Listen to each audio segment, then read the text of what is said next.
We are live now, so want to thank everybody for joining us for our third session in our March Towards Your Cloud Goals series. I am joined by two very key individuals in this organization, so excited for the conversation that's going to follow. I think just to give people a few minutes to sign on, we're kind of right at the top of the hour. We'll probably get started in a minute or two. But yeah, I think we've got some good conversation on the docket today. And then we'll have John and Pat more formally introduce themselves. Are either of you watching college basketball this weekend? Sure. Yeah, a little bit of it. It'll be at least be on in the background. Oh, okay. Well, it's a lot less exciting for me. Yeah. My kids watch it more than I do now. All right. Well, for the great state of Iowa, we've got both Iowa and Iowa State in it, and Nebraska is in it. This is not something that happens often here, so we're enjoying it. I will be watching. Good. So, okay. Well, we can probably go ahead and get started. We're just pushing up on 2 minutes, and so for those that haven't joined us yet, my name's Taylor Greiner. I'm the Director of Innovation here at US Signal. I have been a part of every session that we've had, and I've been joined by guests from within our organization. Very excited today to be joined by both Pat and John, two very key leaders here at US Signal. Pat, you want to introduce yourself first, and then we'll hop over to John? Yeah, of course. Thanks. Pat Cannon. So I'm the field CTO and Vice President of Solution Architecture here at US Signal. Been with the organization for quite a long time, seeing a lot of evolution of not only our services, but customer strategies and consumptions of that as well. You got to hear from some of the key members of the solution architecture team in the first two videos. So, we're here to help customers solve problems, right? And maybe give you a fresh look at different ways to strategize. And I think today we'll probably talk a little bit more about that, talk about some of the catalysts that we're seeing in the industry, and we can certainly get specific on your challenges. Just give us a call and we'll help you out. Awesome. Thanks, Pat. And then John? Hey, John White, COO. Been with the business for about 3 years now. Been in the infrastructure cloud space pretty much all my life, starting back from VMware GSX days, very early on before we were calling it cloud. So did that, did a lot of virtualization work in the private cloud space, and then actually got to work at AWS in the public cloud space. So a lot of different insights and information from both sides of the fence. Day to day, kind of run the operations of the business. So that's product strategy, technology side of it, data center facilities, all that fun stuff. So we've been very busy the last few years. I've been spearheading a lot of that work, whether it's acquiring a new data center, acquiring a new company. So we're constantly growing in this space. Really excited about where the cloud space, though, continues to go. There's so much talk about data centers and fiber and AI, but the cloud CAGR keeps ticking along at 17% every year, and that's pretty sizable growth still in this market. So lots to talk about cloud. Yeah, and I think there's a lot of industry happenings, right?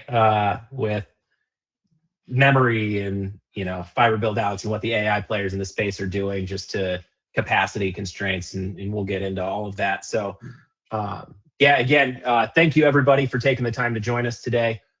We're really excited. If you've been following along, we've been following kind of a 90-day roadmap, right? And we've broken it out into 3 phases.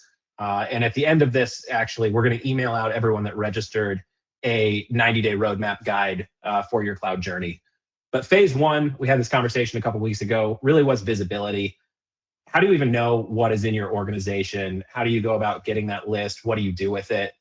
And once you have that, you understand your workloads and criticality, things like that, then it's moving into alignment. And I just realized my T kind of got cut off in my box on alignment. So, you look at a slide deck so much, you forget that, sometimes stuff's staring you in the face. But that was what we talked about last week, right? We have this list. How do we as an organization understand what our financial TCOs are, what our architecture diagrams may look like. And today's conversation, really is going to be around execution, both of, moving into your cloud journey, but also how do you take consideration for the future state, right? It's really important that you understand as a customer that day one is not going to be day 180, is not going to be day 365, right? And we talk to companies all the time that started a cloud journey, thought 6 months down the road they were going to be that it was going to be something that it wasn't. And so cloud is obviously very powerful. I think we have all kind of made our careers around cloud, right? We believe in cloud, but there's a right way to do it and there's a wrong way to do it. And so excited to have this conversation. So I've got some slides. I don't want to PowerPoint people to death. I'd rather hear from Pat and John, but we'll kind of throw up, just some catalysts, right? And really just to start the conversation, there's a lot that's been going on, but, Pat, from you, what would you say over the last 18 months is probably the biggest driver for companies looking to move to the cloud? Yeah, so I think the biggest, and often probably not something that a lot of customers seem to have a good grasp on, is strategy around AI, right? So it's something that I feel like they know is going to be important for the future, but tangibly, how do they implement that, right? What's the business case? How do you measure the ROI on it? And I think that is somewhat intangible for a lot of folks. So in the meantime, I feel like what we've seen customers doing is trying to position themselves for the future, right? Which I think is a good approach. There's been some big changes, right? Just with the increase in costs of one of the go-to hypervisors, and I think that's really caused folks to take a look at things and say, wow, okay, I've always trusted the resiliency and the operational model around a specific thing, and now that's kind of flipped on its head, right? So I think folks are revisiting that. You're always going to have the underpinnings of cybersecurity, as a driver, cost savings as a driver, but I think trying to grapple, what their AI strategy is going to be, in a changing world. I mean, you touched on a little bit with from a power perspective. That's driving a lot of constraints in certain areas. I think where customers, normally could centralize some workloads, they're seeing that multi-cloud gives them maybe a little bit more flexibility, not only from consumption perspective, but may help them balance costs, right? If they're able to distribute those workloads in locations, maybe tier two, think tier two versus some of the major data center hubs, right, which may be constrained for power, so resources cost more there.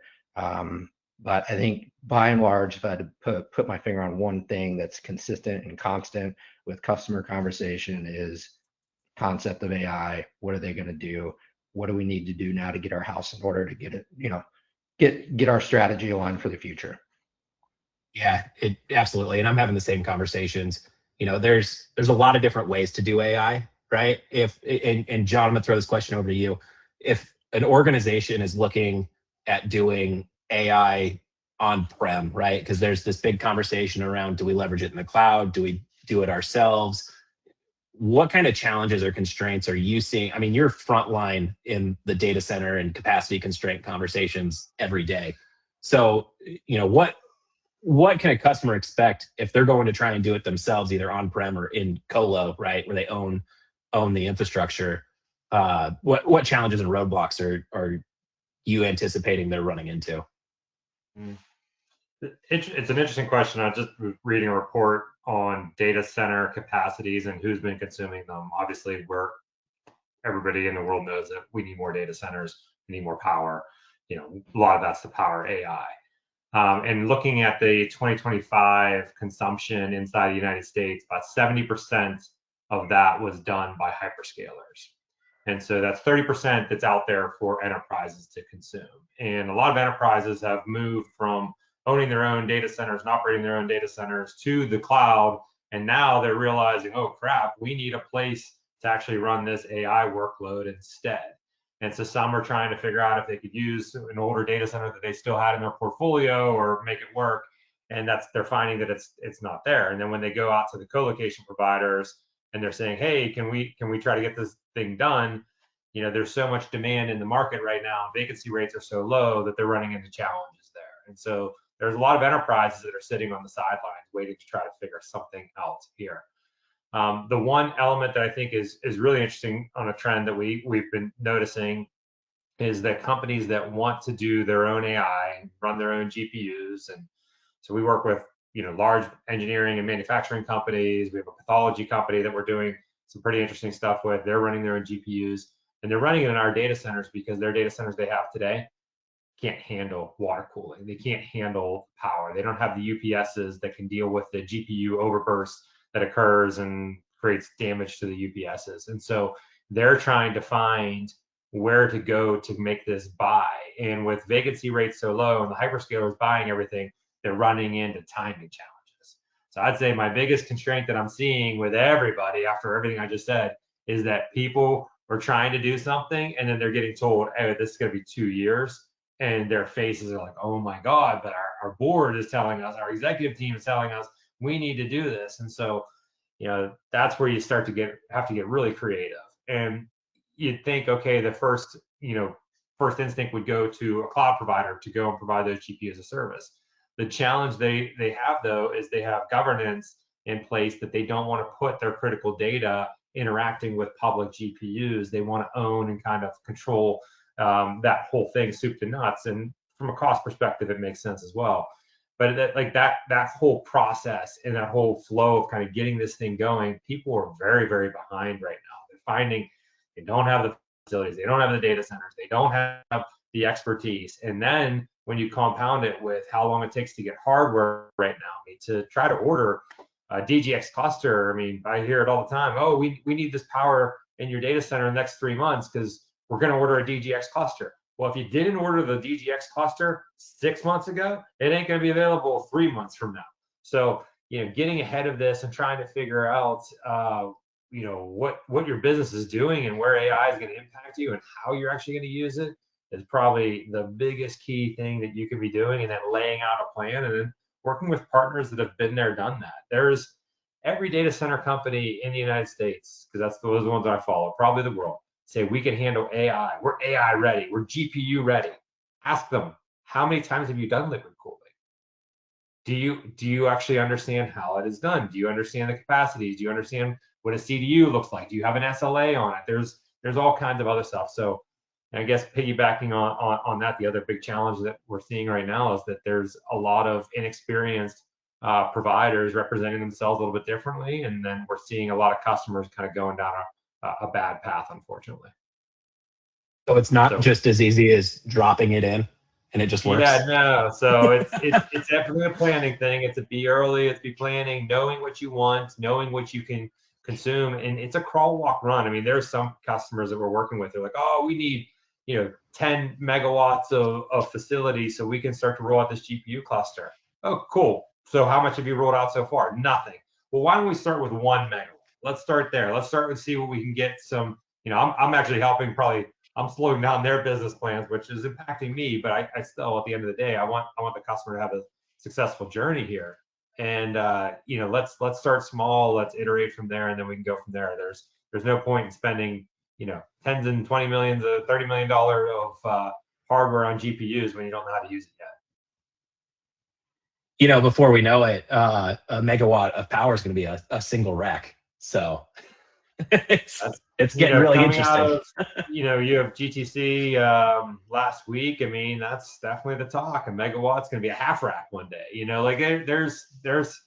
But at the same time, there has to be a reason that you want that, and that's what I think people are struggling with. Is like you processing your petabyte of internal data today to run an LLM on it to make your life a little bit easier. You don't need to have a megawatt per cabinet at that point. It's just not that useful. Now, if you have zettabyte, a yottabyte, multiple yottabytes, yes, then you're going to need a significant amount of more scale and more power and more GPUs to actually process it in an efficient manner. Yeah, absolutely. So I want to kind of take this thread back around, right? Because we're talking about AI on-prem, and that's a big driver in a lot of the conversations we have. But if we circle back to an organization that may be early in their cloud journey, or even looking to start their cloud journey, a lot of the times we talk to organizations and it's all or none, right? With a single cloud provider. And so Azure, right? Every company in the world has Microsoft in there in some fashion. And we are an Azure partner. We are a direct tier Microsoft CSP. But as we have these conversations, right, there are things that the hyperscalers are really good at, right? And then there are maybe other platforms that could excel in other areas, because they don't have to be broadly general, for everybody, like maybe an Azure or an AWS. So Pat, as you're talking to customers, how do you kind of navigate and have that conversation, whether they want to do AI or not, or just run their business, right? What are you looking for? How are you having that conversation to say, hey, maybe one platform does work, or maybe we need to start looking at multi-cloud environments? Yeah, I think it's when you kind of paint it with the brush that, hey, it all has to be in on one thing, right? You have to accept the risk that maybe, every workload is not the same, right? And I think for customers, what we try to do is give them a framework of decision making to look at each workload, on an individual basis, right? Even AI, right, is just another workload. At the end of the day, it's something that requires infrastructure, right? In the last session, John and Stephen talked a lot about the business aspect of like following the data path through the business. I think that's a great way, to conceptualize, maybe where different workloads sit, from a strategic perspective for each customer environment. But I think there's, some certain elements that all workloads have to them natively as it relates to the infrastructure that sits underneath it. One would be performance, right? Another is going to be cost. There's always the security and compliance context that's important for each workload. There's operational burden or impact for managing a certain workload, right? Do you have the expertise in-house? Do you have to rely on a service provider? Is it the best use of your engineering talent's time to focus on that specific workload? And then from a resiliency standpoint, how important is it, right? You guys talked last time a lot about DevOps workloads, and oh, those have to be active. Okay, cool. Well, then double your cost to run it, right? So I think if we can approach things like that from a pragmatic perspective and think about each workload, kind of run it through that framework, grade it based on what's most important to the business, right? Maybe performance is most important. Maybe the resiliency of that particular workload is most important, or maybe it's the security aspect of it, right? So I think that's one way, that at least as an architect, and for our team specifically, just going back to some of the conversations you had leading into it, once you have that visibility and you start classifying workloads, that's a good framework for, rationalizing them essentially. Yeah, absolutely. Real quick, we're about the 20-minute mark. I do want to throw out to the audience, if you have any questions, go ahead and throw it in the questions pane. We're able to see that, and we'll get those answered. Pat, to pull on a thread that you had, kind of said, it's a business decision a lot of the times, right? Like, what is the risk that we're willing to take on as a business? John, as you are, having these conversations about, cloud in general, a lot of the times it's not technology, right? The technology's there, it works. but it may be, to Pat's point, how much operational burden do you want to take on? Like, what are the kind of the big things, business wise, that you run into as you're having those conversations? Yeah, from a business perspective, I mean, I think Pat had a lot of good points on the technology side of multi-cloud. From the business perspective, I think that's more of the reason why you should go multi-cloud, and two reasons why: acquisitions and vendor selection. And so let me talk about each of those. So when I was at AWS, I was on a team that we worked with a lot of the top customers inside the United States, and so we would actually help them create cloud center of excellences and help them start to adopt and utilize a lot more cloud. These were mega companies with data centers all over the world and tens of thousands of VMs. And so a lot of what we would talk about with them on multi-cloud, or actually, so what we talked about internally on AWS when I was working there is we actually wrote a paper, me and a handful of others, that talked about why AWS should support multi-cloud. And one of the main reasons why was acquisitions. And so let's say you're a large payment processor. You might be able to put this one together, and you buy another one that's a large payment processor.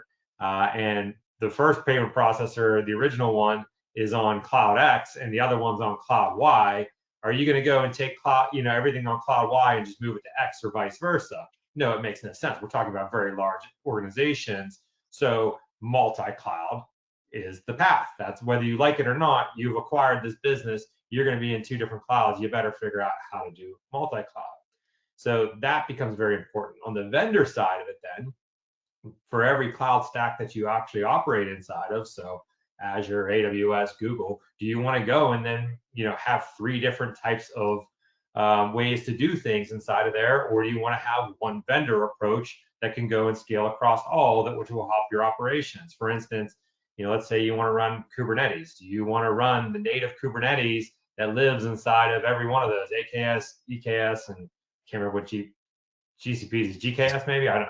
GKS, I think so. Yeah. Or do you want to go run Rancher or OpenShift on top of virtual machines that live in every one of those clouds? And so when you start to have those conversations just in those two veins, hey, I'd rather have one vendor that works across all instead of three different ways to do things in each of those cloud platforms, it makes a ton of sense for the business. And so what I see on a regular basis is that people have dove in so head first into a single cloud, and then that acquisition disrupts their world, or all of a sudden then one of those projects inside of those clouds, it doesn't exist anymore, and so they don't have access to a specific API or a PaaS service or a function service that they needed, and now they're kind of in a bad spot from a technology platform. And so just looking at where the landscape sits today with disruption in virtualization and disruption in all across the board. I mean, we're seeing AWS had a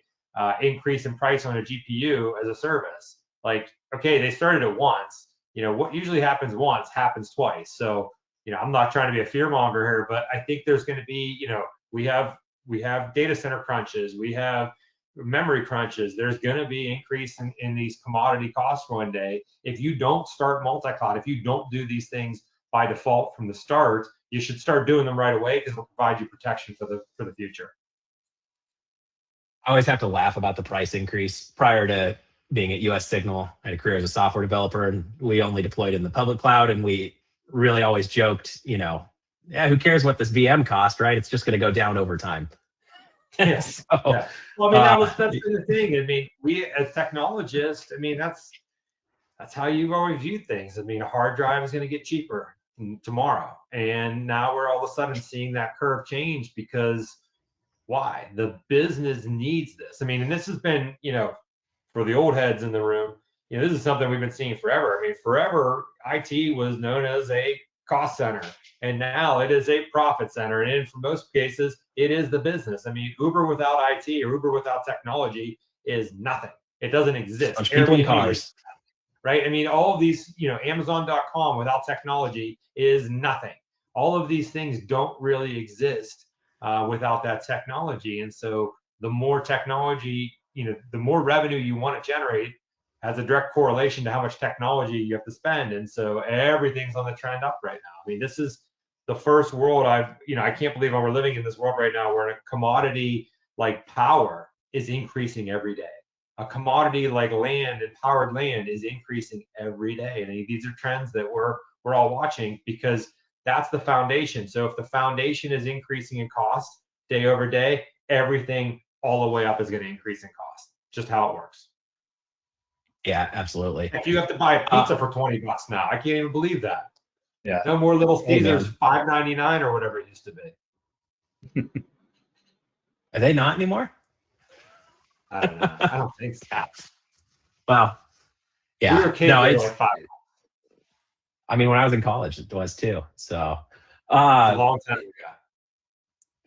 I'm coming up on 10 years out of college, and it's hard to reckon with. So, we've talked about AI, we've talked about multi-cloud complexity. I don't know that this is one that maybe people necessarily consider, but it always seems to come back as a major driver, and that's DR strategy as an organization.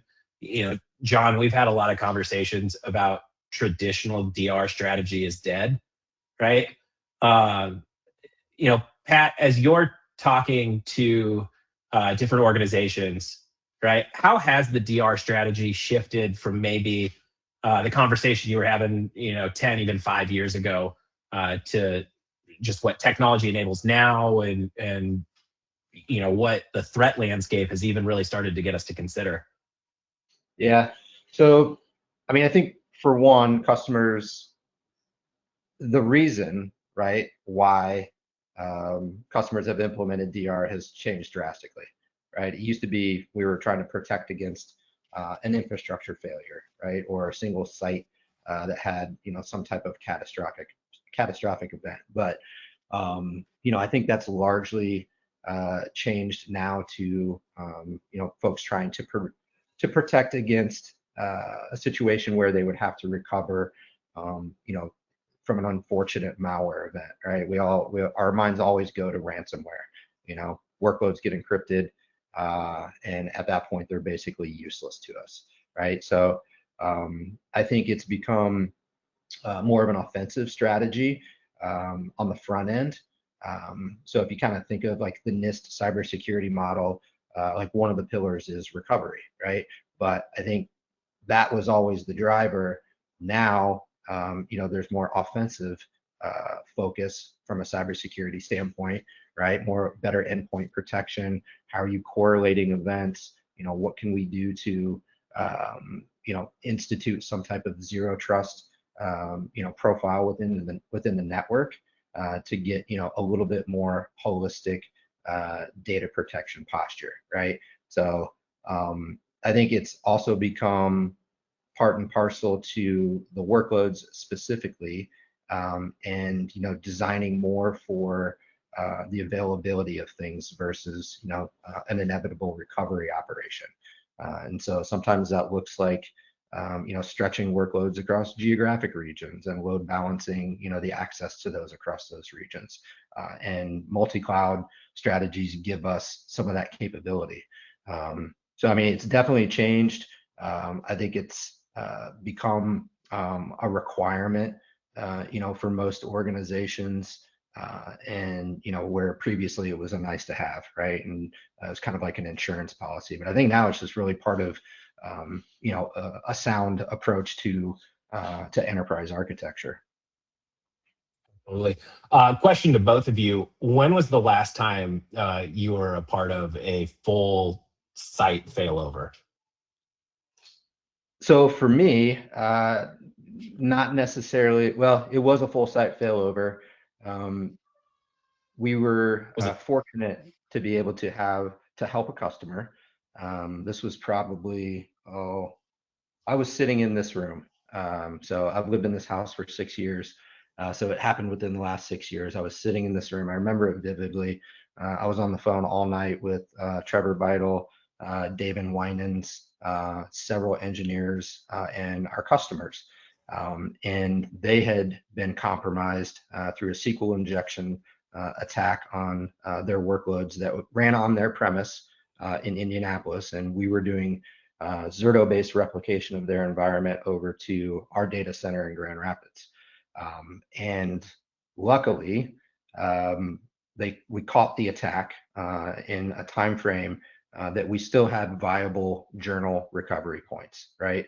And so again, it wasn't necessarily a failure of infrastructure or a failure, of power or any type of natural disaster, but it was a failure of the entire infrastructure because that particular malware identified there being backups, nuked those, encrypted all their production arrays, and we were able to, throughout the night, bring up their virtual machines using those journal recovery logs. Zerto's fantastic for that. It allows us, think of it as TiVos for your data center, right? Roll it back to a point in time before an encryption event. Trevor and his team, deployed Sentinel-1 on each individual machine and isolated networks, cleansed them before they were brought back up. We actually then assisted the IR firm in creating a honeypot in an entirely different environment to see if we could identify the source of where that attack took place. That's how we know it was a SQL injection, because they ran a web front end for their business. Their customers consumed and purchased items through there. And in that honeypot, they were able to forensically kind of see a reoccurrence of the attack. So that was my own personal experience of the last DR event. So it's been within the last 5 years, but to your point, not related to, entire infrastructure failure. Yeah, absolutely. John, have you been a part of one in the last, call it 2 to 3 years? Not the last 2 to 3 years. Over the last decade, quite a few, but not the last 2 to 3. Most of them were security based. Yeah. The meteor hitting the data center anymore is probably not that big of a concern. But what's interesting on DR, and I've been saying DR is dead, which has created some confusion inside of our internal business for a while because people still want DR, and I agree, DR is needed, but DR has to be different. That failover switch of A to B, that's what I'm saying is dead. The ability to take applications and fail things over, that's where it's key. I mean, that's where you need to have belts and suspenders. I think the biggest gap right now, though, in DR, it's not so much cloud related. It is somewhat positioned similarly, but the failure of networks right now is the bigger DR issue that we really should be solving for. I was the other week I was trying to get a coffee and they had one of those Clover stations or whatever, the payment processing, and they couldn't actually transact and nobody knew what to do because they don't take cash, and the credit card machine is a web-based machine and it didn't work. And so like this small business just didn't take any credit cards. They didn't have any customers. They lost out on hours. And so that's where connectivity, and this is where when I first joined US Signal, this is what I was most excited about, is putting having cloud, having data center by themselves, interesting. Having network in our portfolio, that changes everything because that's the whole platform effect. And the network side is where you need to have focused on more DR. And so we did MPLS forever. We did that for probably 2 decades or so. That's gone. Like, if this person, this little coffee shop had a small, SD-WAN appliance and a secondary cellular failover to go along with their cable co internet connection they had, they wouldn't have added a lot of cost, but they would have been able to process that business and having two. And I think, that little business kind of compounds when you start to get bigger and broader businesses. I mean, think about today, if you're in an office building and you lose internet and you're utilizing Claude or OpenAI or whatever, and now you can't all of a sudden use these productivity tools that are living out in somebody else's data center, well, you just lost a day of work. How is that going to go down? Yeah, your cloud environment's living in a data center, and that's fine, and that's all up and running, but you can't interact with your AI tools or your software as a service tools.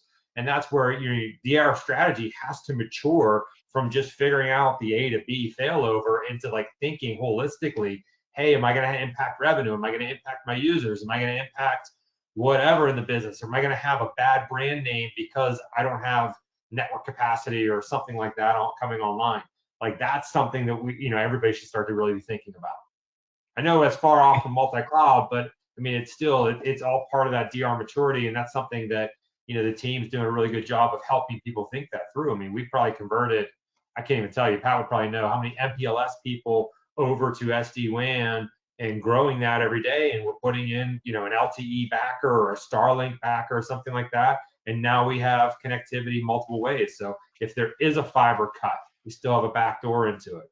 I mean, hospital systems that are all moving over to Epic or cloud, if they don't have this, I mean, how are they going to handle patients? And that's life or death. And we still see a lot of hospital systems chugging along on their old MPLS network and hoping everything works.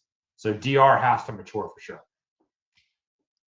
Do you think if you asked that coffee shop if they knew they went through a cloud journey, that they would understand that?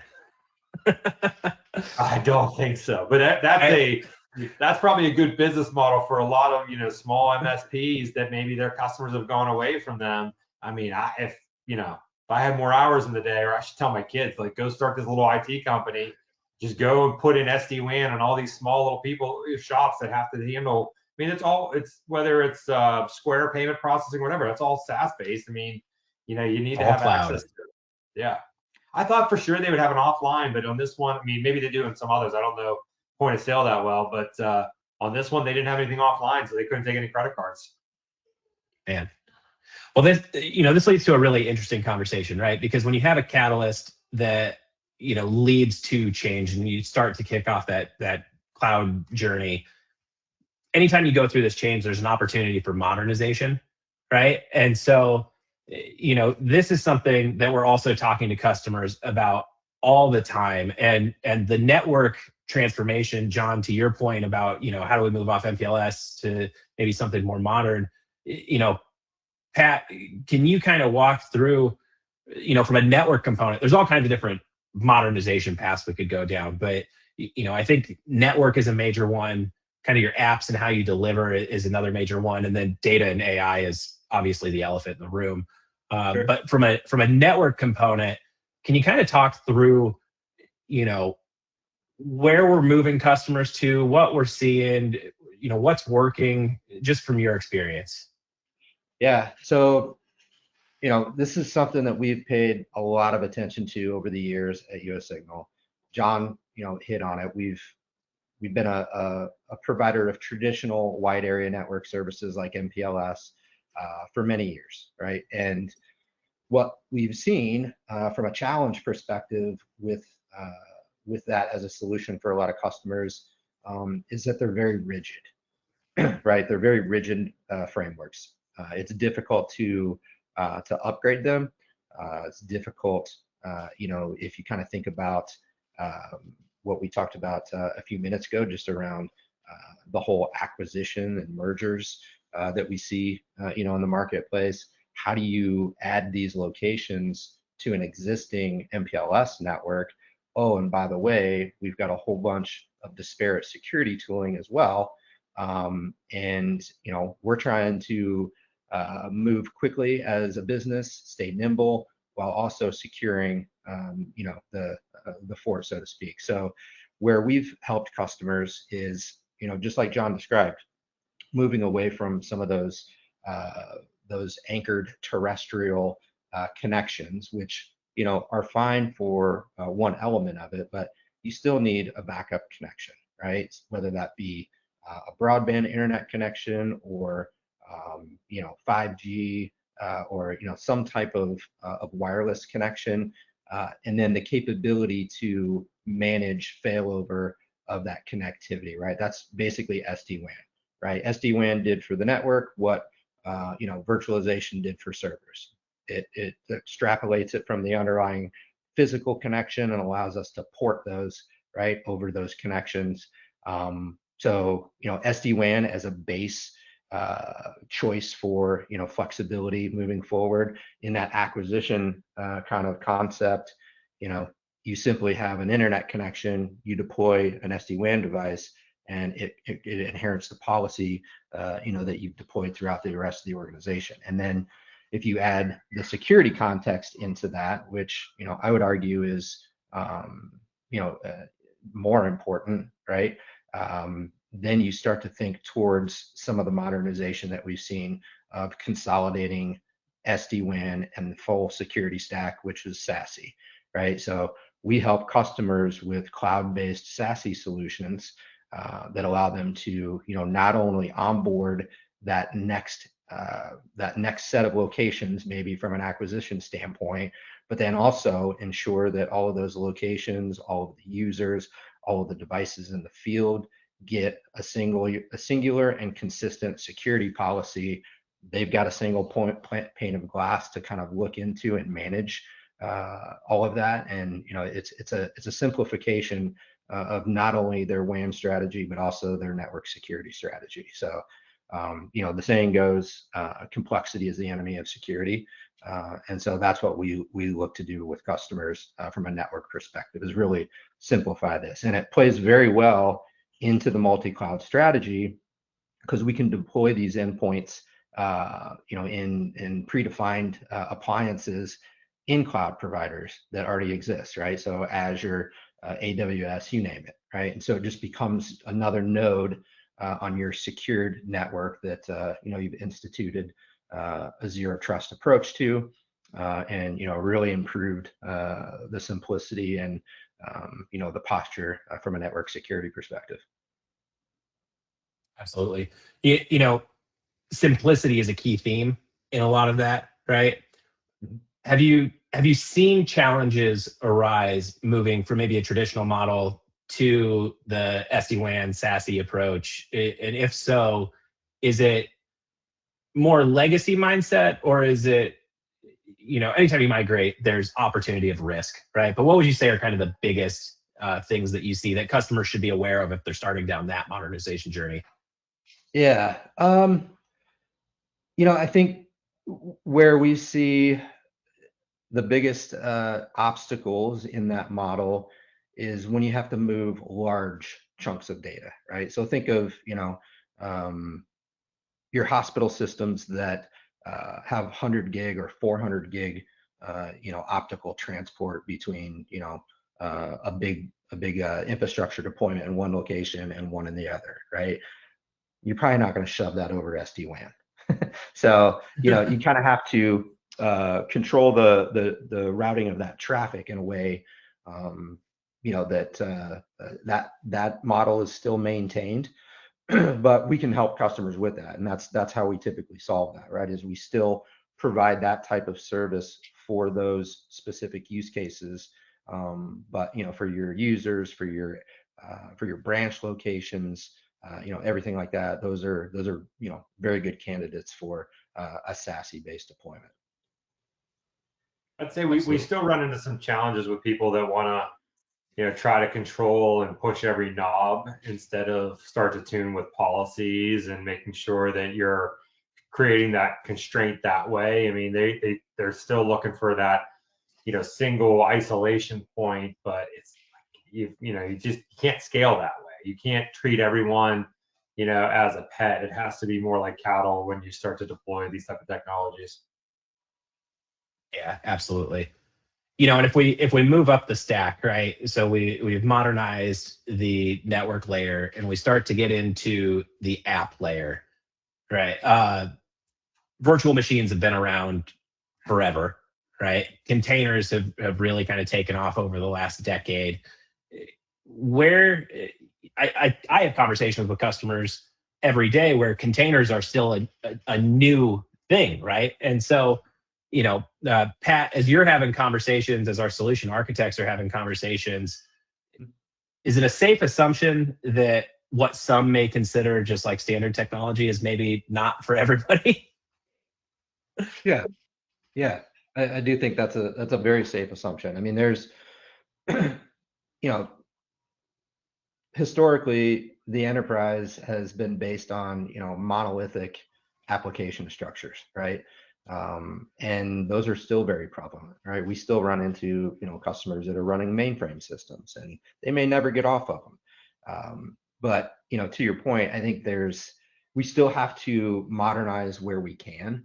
And I think that's part of this multi-cloud strategy, right? Like it's going back to the rationalization of those workloads.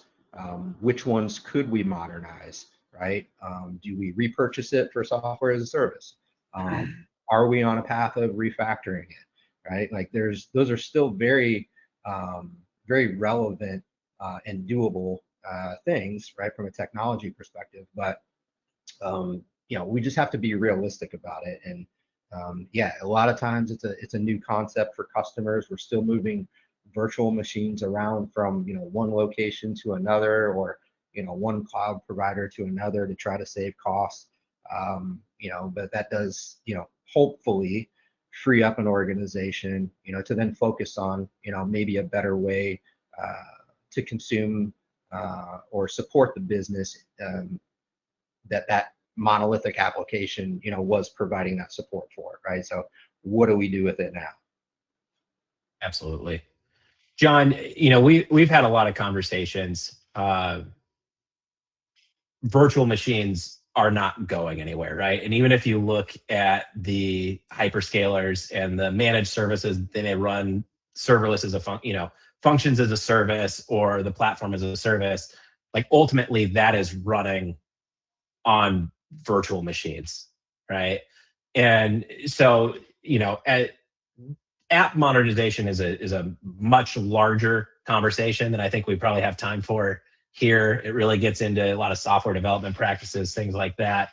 If you go that route, but I would say for the audience members, really just know that there's going to be some effort in that conversation, but it is something that is a lot easier if you are working with people that have those conversations every day, right? Pat, you and your solution architecture team, this is the journey we take customers on, right? Hey, not only are we moving to cloud, potentially moving to the cloud or looking at options, but what are the different landing spots? And there's the 7 R's framework I've got on a slide here, and there we go. Pat, I don't know if you just kind of want to briefly, walk through this. Even I know we've talked about it on other webinars that we've done, but I always think it's a good reminder. Yeah. I mean, this is something that's been around for a long time, right? I think actually AWS coined the concept, but it makes a lot of sense, right? There's a few that have been added over time. Retire, obviously that's something that we could always do. You choose to get rid of something because it no longer makes sense for the business. Maybe where you have it today, makes the most sense, right? So you retain it there.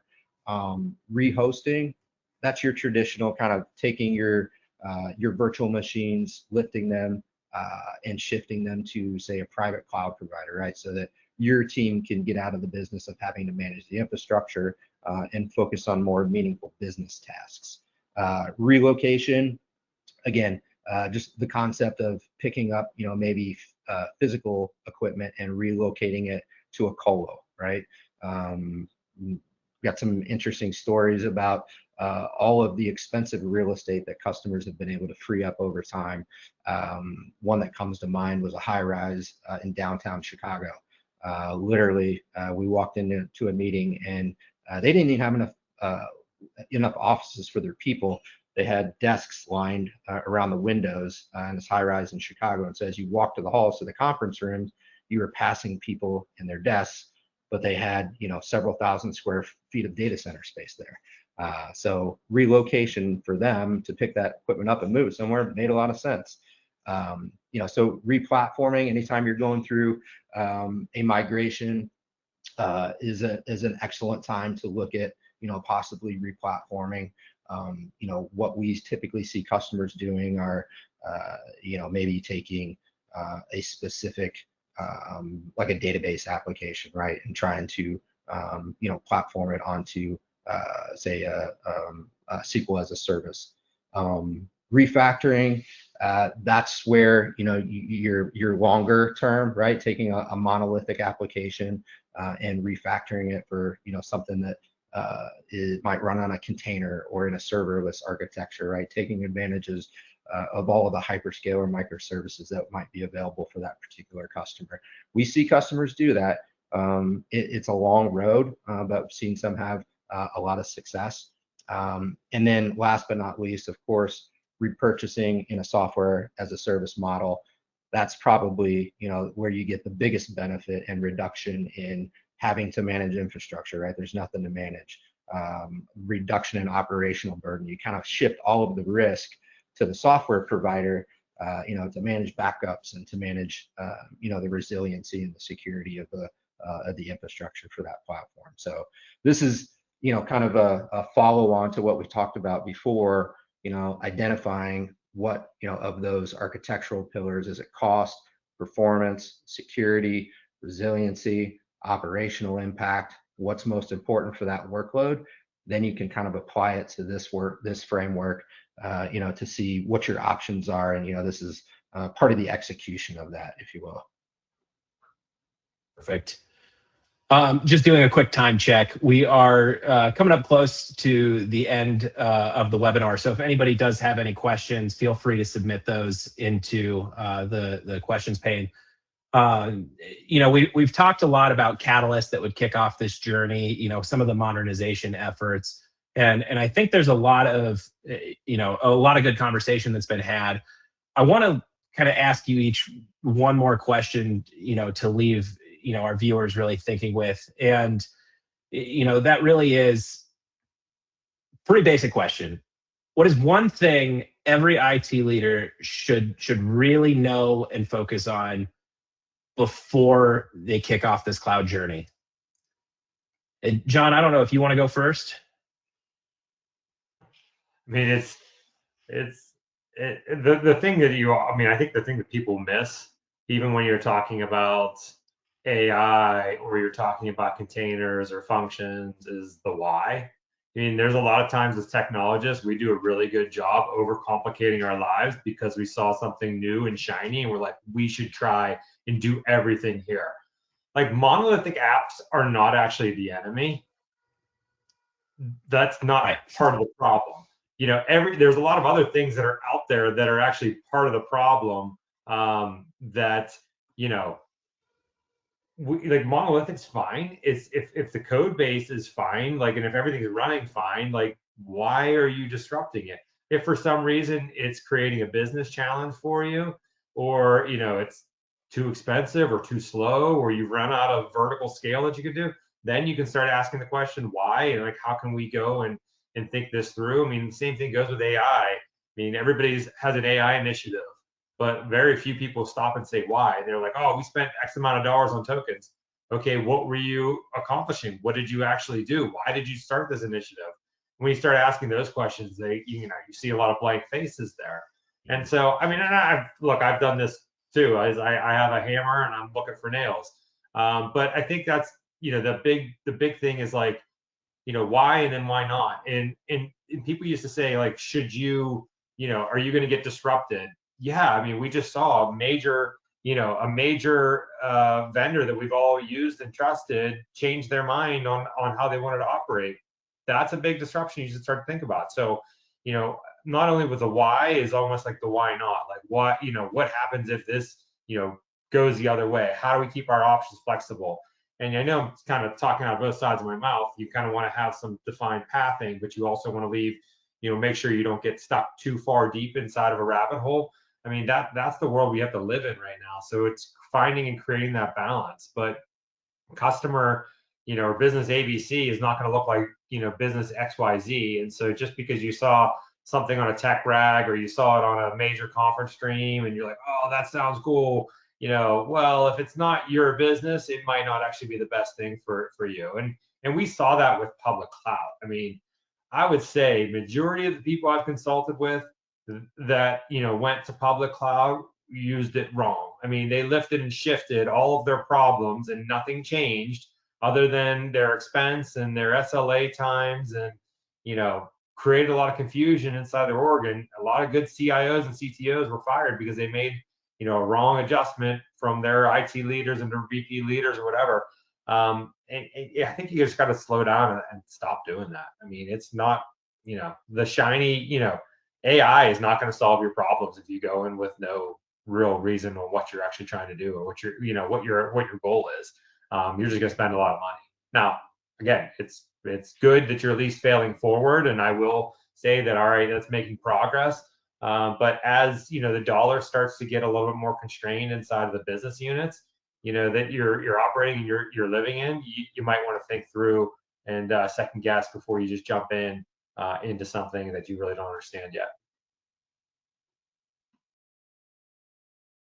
Yeah, absolutely. AI is really good at making me tanner. That was something that we explored. So, there's a lot of value there. Pat, how about you? What's kind of the one thing? So, I love where John went. I would normally be, right there had he not already answered it in that way, right? The opportunity cost of not doing something different is, always how we should be thinking. It's that continual improvement, right? Which I think is what he summed up really well. So to give a different answer, another thing it'd be to focus on the potential of the partnership. We're a service provider. There's a lot of us out there.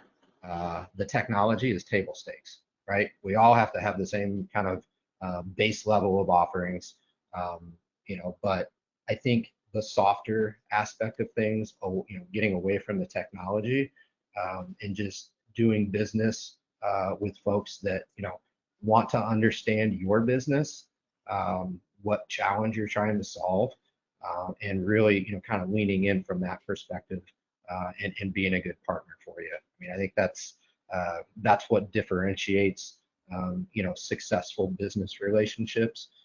And at the end of the day, that for us anyways, I think that's what it's about, right? We're all here because we love technology and we love to help customers. And so, that technology is table stakes, but, for somebody, going down their cloud journey, trying to figure out, where do I start, make a list of things that are important to you in a partnership, and start evaluating providers from that perspective. Absolutely. All right. Well, I think with that, we're really coming up on time. If nobody has any questions, we'll go ahead and kind of wrap up. But if you're able to sneak one in, we'll definitely try and get it answered. With that, John, Pat, thank you so much for taking the time to chat with me today about this.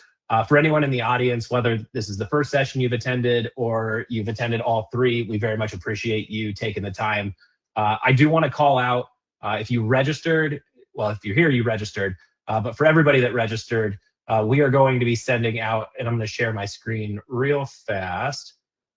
It is a PDF, our 2026 Create Your Cloud Roadmap. It really encompasses everything we've talked about here, over these sessions, your phase 1, your phase 2, your phase 3, and then, after 90 days, what comes next. So there's some really good content there. And again, that's going to be sent out to everybody. So we, give it a read. If you have questions, if you want to have further conversation, by all means, definitely reach out. And I think Laura just posted it in the chat. So, with that, we'll go ahead and wrap this up. And again, just want to say thank you for taking the time. So we look forward to seeing you on further webinars and in person. Definitely, let's reach out and have some conversations beyond this. So thank you, everybody, and we'll see you all soon. Take care. That's it. Thanks.